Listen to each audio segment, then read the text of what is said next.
In Deuteronomy chapter 23, it says, neither Moabite or Ammonite shall enter into the sanctuaries of God, even through their 10th generation. So nobody in the lineage of an Ammonite or Moabite can go into the sanctuary of God. Why? Because when the children of Israel needed help going and passing through Egypt, the Moabites and the Ammonites were selfish toward them. So God cursed them and said, you are not allowed to be in the sanctuary. Now, I know y'all saying, what does that got to do with anything in the scripture? Well, let me teach real quick because I was in Deuteronomy. Let me flip over to Ruth chapter 4, right around verse 17. We get the genealogy of David's great-great-grandmother, whose name is Ruth.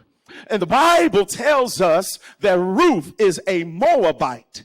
And so if she's a Moabite, those who are in Jewish lineage understand that your culture comes from the woman that right now in Psalm 122, David is by a descendant of being a Moabite.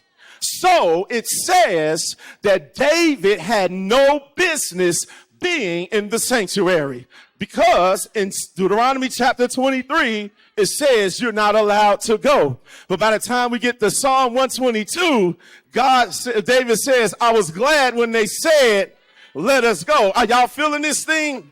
See, David understood. He knew he was carrying something in him that disqualified him from going into the house of God.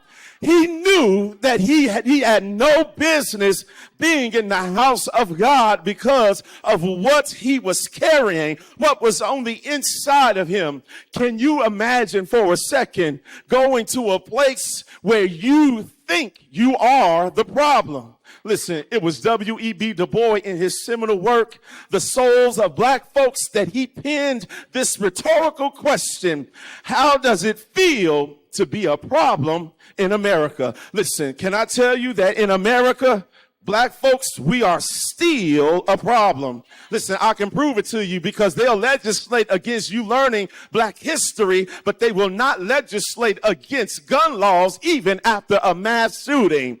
Listen, in America, you are a problem, black folks. But in a spiritual sense, how does it feel when you know that you don't belong somewhere, but somebody has invited you into that space?